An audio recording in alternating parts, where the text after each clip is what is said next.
Good morning all of you. कैसे हो आप सब? उम्मीद करता हूँ आप सब लोग ठीक होंगे। चलिए मैं आपको हिस्ट्री का पार्ट 2 लेके आया हूँ, सिंधु सभ्यता, जिसमें हम सिंधु सभ्यता के बारे में जानेंगे। पार्ट 2 है। अच्छा लगे तो अपने दोस्तों को शेयर करें, कमेंट्स करें। सिंधु सभ्यता, सिंधु सभ्यता को सिंधु घाटी सभ्यता भी कहते हैं। इसकी जानकारी किसने दी थी? चार्ल्स मेसन ने दी थी 1826 में। सर्वेक्षण किसने किया था? कनिंघम ने किया था 1853 में। नामकरण जॉन मार्शल ने किया था। जॉन मार्शल को लॉर्ड कर्जन द्वारा पुरातत्व विभाग का महानिदेशक बनाया गया था। पुरातत्व विभाग की स्थापना 1904 में हुई थी कर्जन द्वारा। सिंधु घाटी सभ्यता का विकास 2500 ईसा पूर्व से 1750 ईसा पूर्व तक माना जाता है। सिंधु सभ्यता के उपनाम, यानी कि इसे किस किस नाम से जाना जाता है? तो देखिए, इसे सिंधु घाटी सभ्यता के नाम से भी जानते हैं। यह नाम पुरावेदों ने दिया था।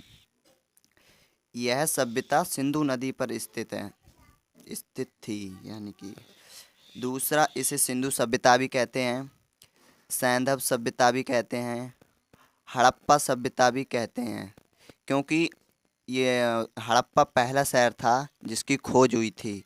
यह रावी नदी पर है। इसे कांस्य युगीन सभ्यता भी कहते हैं। सिंधु सभ्यता के लोगों को सबसे ज़्यादा कांस्य धातु का तथा सबसे कम तांबा धातु का प्रयोग किया था सिंधु सभ्यता के लोगों ने। यह नगरीय सभ्यता है। लेखन कला के कारण इसे नगरीय तथा शहरीय, नगरीय या शहरीय बात एक ही है, सभ्यता कहा जाता है। सिंधु सभ्यता के लोगों को द्रविड़ कहते हैं क्योंकि इनकी भाषा द्रविड़ थी। द्रविड़ों ने ही सर्वप्रथम कपास उगाई थी। सबसे पहले कपास किसने उगाया था? अगर प्रश्न पूछा जाता है कि सबसे पहले कपास किसने उगाई थी, तो आपको टिक लगाना है द्रविड़ों पे, क्योंकि द्रविड़ों ने ही सर्वप्रथम कपास उगाई थी। अन्य क्षेत्र जहाँ सिंधु सभ्यता के साक्ष्य मिले हैं, सरस्वती घाटी पे मिले हैं, दूसरा यमुना घाटी पे मिले हैं, तीसरा गोदावरी घाटी पे मिले हैं। सिंधु घाटी के अलावा सर्वाधिक पुरातत्व सरस्वती घाटी से मिले हैं। इसका विस्तार कहाँ कहाँ तक है? भारत में है। भारत में कौन से राज्य में सबसे ज़्यादा मिले हैं? तो गुजरात में सर्वाधिक पुरातत्व स्थल मिले हैं, पाकिस्तान में मिले हैं, अफगानिस्तान में मिले हैं। भारत में किस किस जगह मिले हैं इसके साक्ष्य? पंजाब, हरियाणा, उत्तर प्रदेश, जम्मू कश्मीर, राजस्थान, मध्य प्रदेश, गुजरात।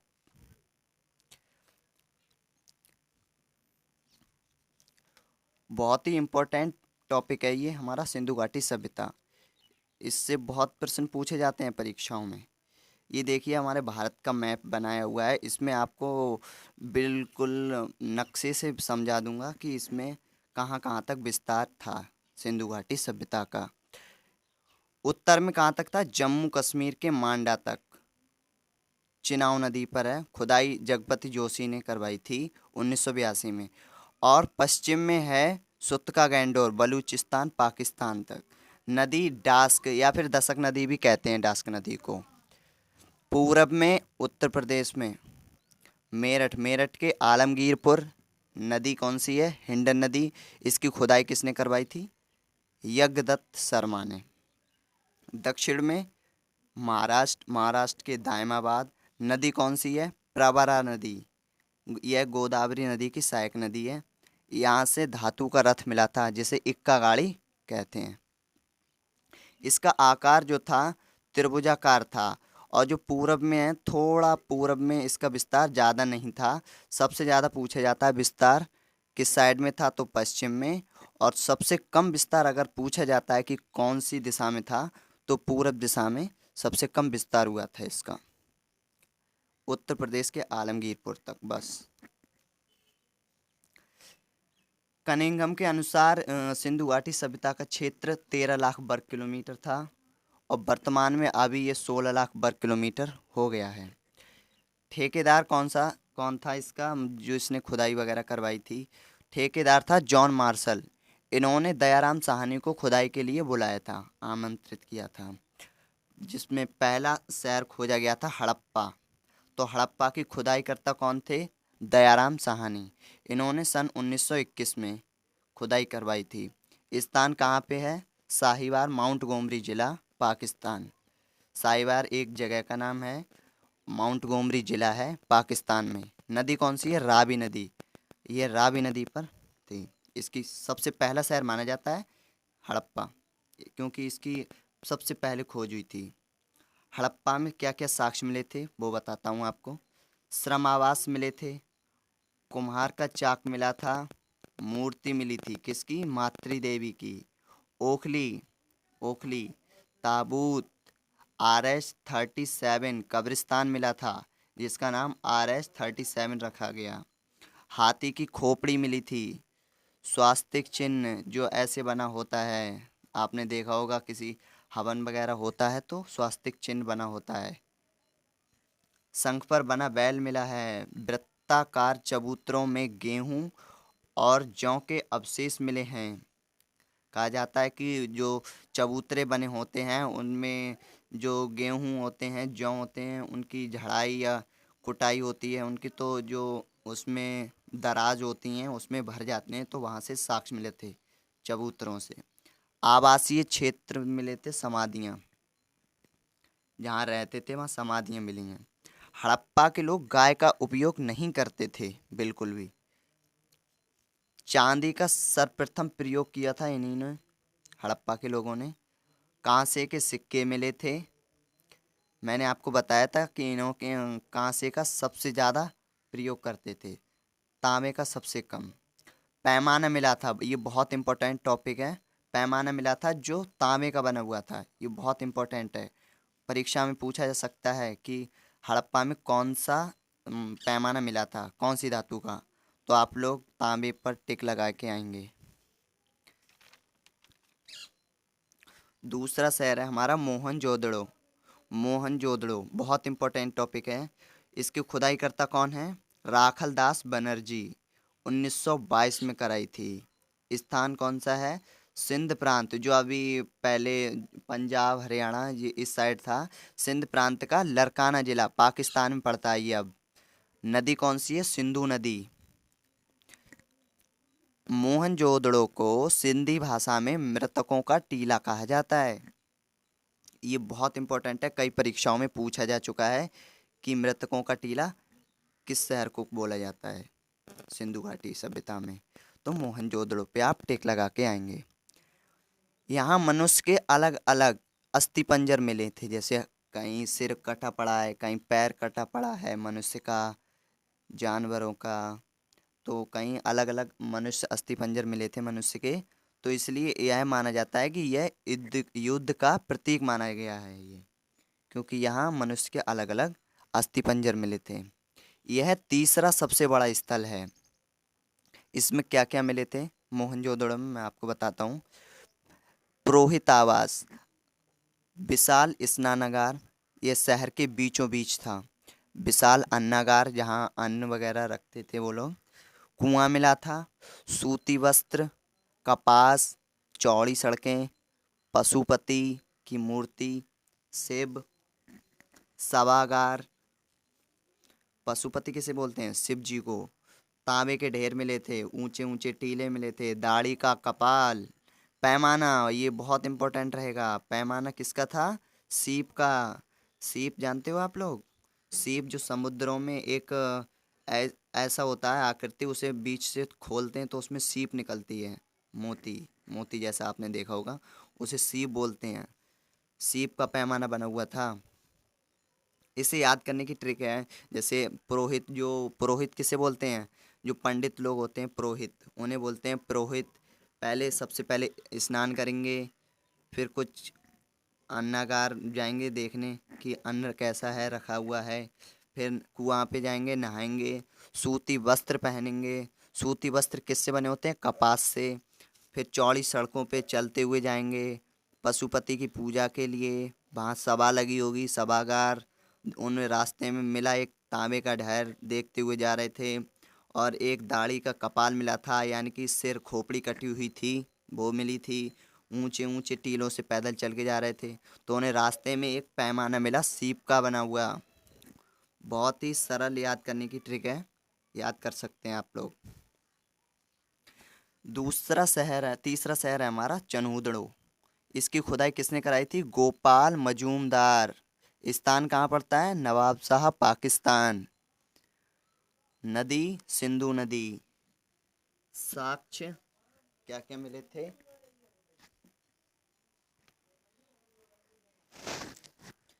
महिलाओं के साक्ष्य मिले थे इसमें। काजल, पाउडर, चूड़ी, बिंदी, सुई धागा भी मिला था।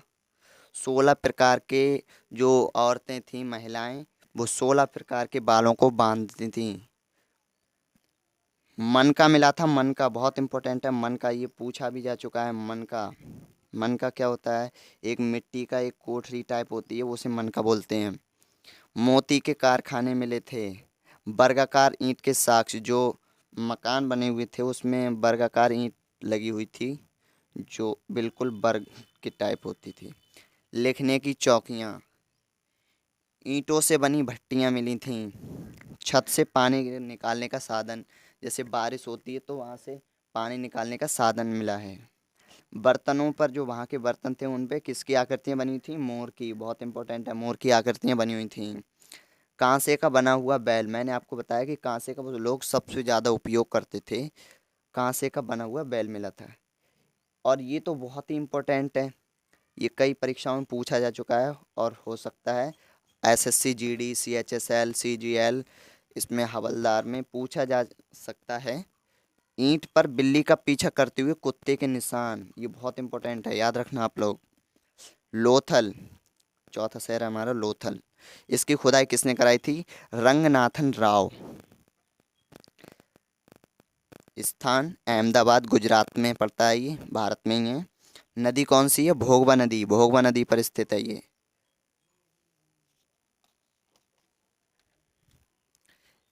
यह लोथल एक बंदरगाह है।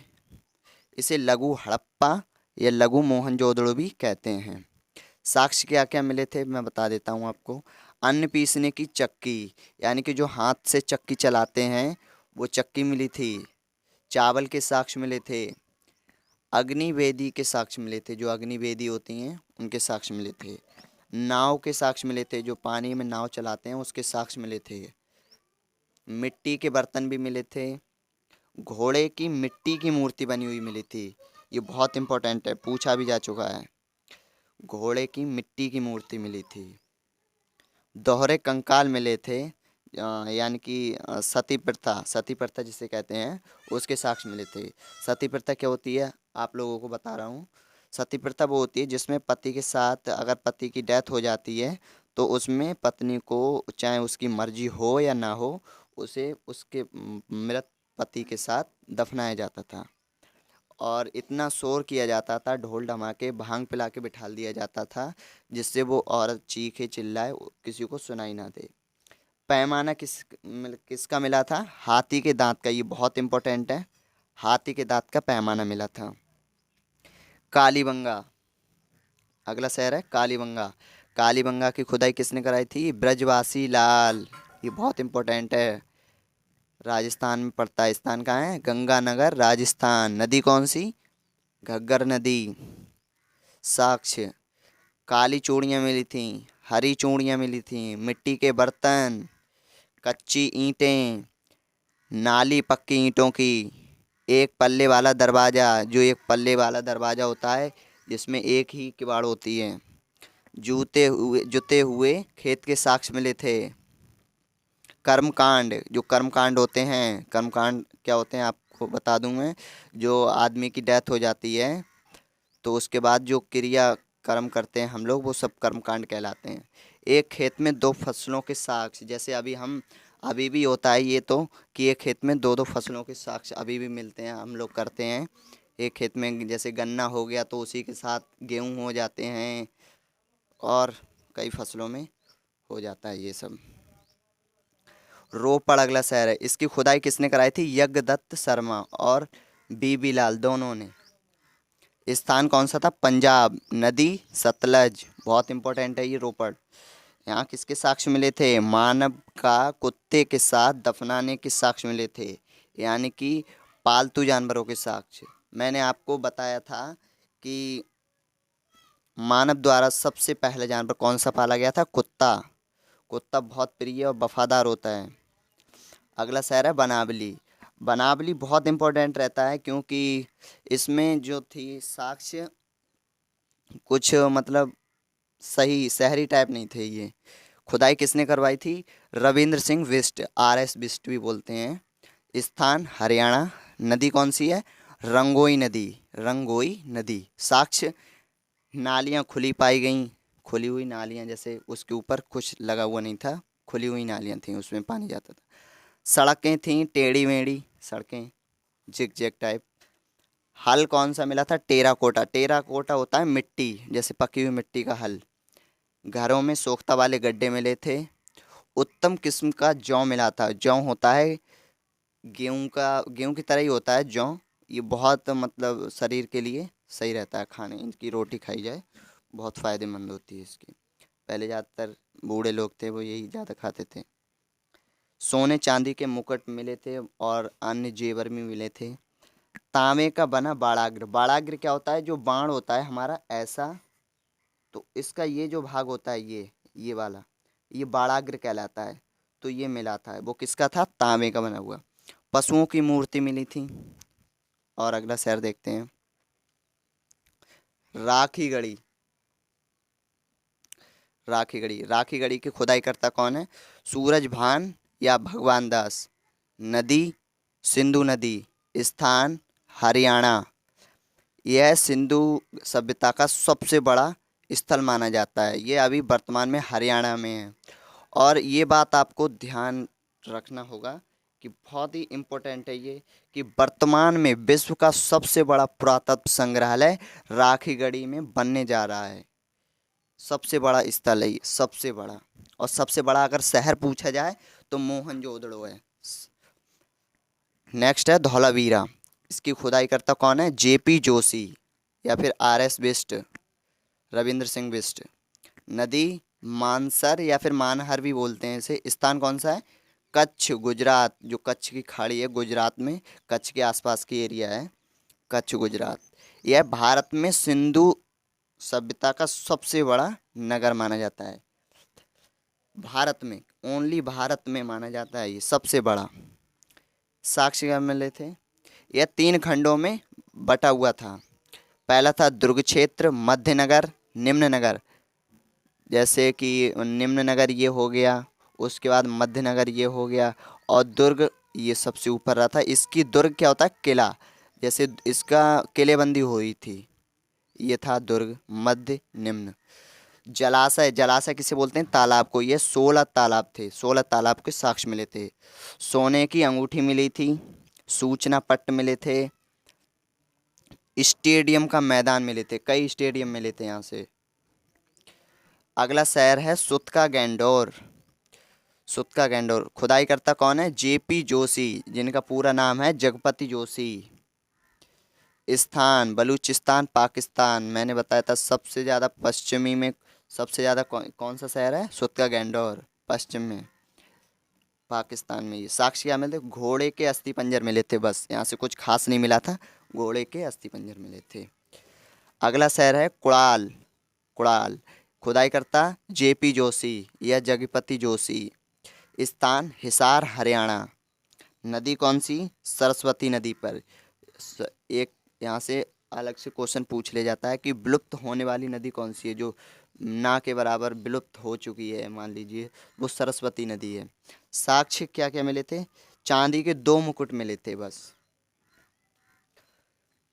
अगला शहर है दाइमाबाद, ये महाराष्ट्र में पड़ता है, मैंने आपको बताया था। देखिए इधर,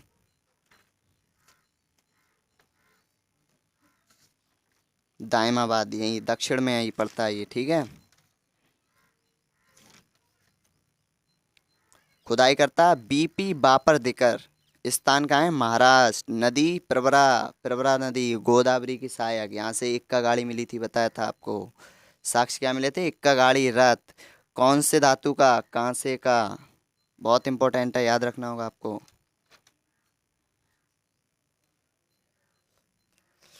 अब चलिए मोस्ट मोस्ट इम्पोर्टेंट, बहुत बहुत इम्पोर्टेंट है।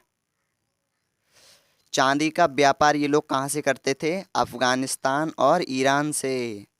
सोने का व्यापार कहाँ से करते थे? कर्नाटक से, भारत में पड़ता है कर्नाटक, दक्षिण में।